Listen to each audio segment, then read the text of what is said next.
Pesma za Mateju, Sonja Milovanović. Stvaram najlepšu pesmu koju Mateja želi da čuje. Vezem je tananim mislima, rimujem nežnim rimama, delim je samo sa zvezdama. Ugrnuta nemirima putujem do snova dečaka koji želi baš moj san da uhvati. Ali nisam sigurna, da li iko put do nečijeg srca lako može da prati.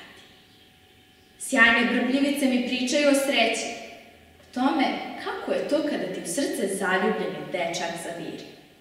O svemu što devojčice žele da znaju. Sigurna sam da one, baš kao i mi, samo zbog snova traju.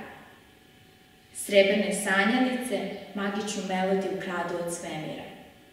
Biraju čarovne note za svaku reč kojom moju pesmu domašira. Čuvaju me, ali ne verujem da srce može da se sačuva od nemira.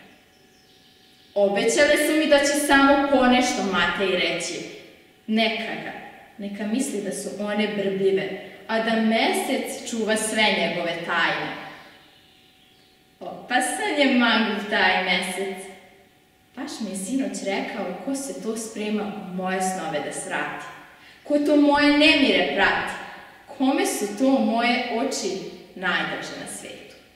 Šapnuo mi da mu je osmeh moj lepši od svih koje je video. I da je srećan, baš kao u ljubavnom sonetu. Prislonit ću srce uz nebo, utkaću svoje nade u suton, nek nasluti ko želi njegove snove da krade. Zvezde će deliti tajne koje samo ja želim da otkrijem. Tako ću svojim snovima njegovo srce da pokrijem. Mesec će najlepšu pesmu da mu kazuje, baš ovo, što sad zapisujem srebrnim prahom i ustreptanim rimama kojima kuca srce devojčice.